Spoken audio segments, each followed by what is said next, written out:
પણ એ છે ને ચેન્જિંગથી આવડે, કોઈ તમને શીખવાડી ના શકે. પણ સાહેબ તમારો 94 વર્ષનો અનુભવ આવે. મેં પેલું વાત કરી ને, આ વાત મેં એને કરી. કોને?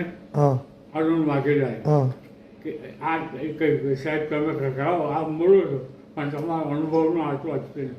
મેં કોઈ બોલે પછી મારી થીસીસનો કાઢેલી રિપોર્ટ દેખાડ્યો.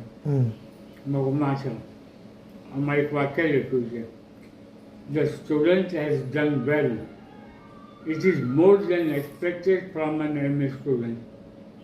એમએના વિદ્યાર્થી પાસે જે નોલેજની અપેક્ષા હોય એના કરતાં વધારે નોલેજ દેખાય. બોલ હવે તો મને કે આ એક્સપિરિયન્સ કે પહેલો એક્સપિરિયન્સ? સાચી વાત છે.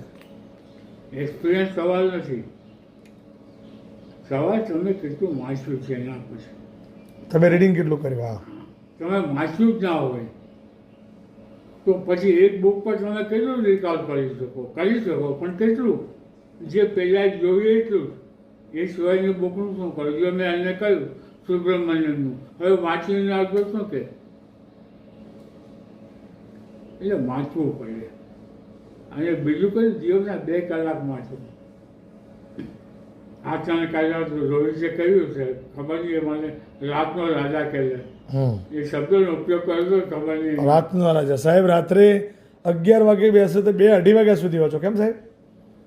અમે રાતના 10 વાગે ચા પીવા જઈએ. એમનો રોહિતભાઈ ચા પીને આવીને મને મૂકી જાય, પછી હું બેઠું 2-2:30 વાગ્યા સુધી, પછી સવારે 8 વાગે ઉઠવાનું.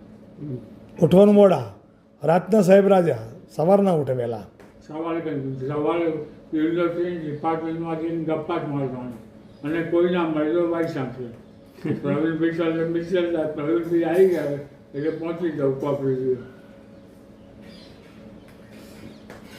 અને સરદાર પટેલ યુનિવર્સિટી કેમને આપે કોઈ બીજાને? એમની રીતના 4 માણસો હતા.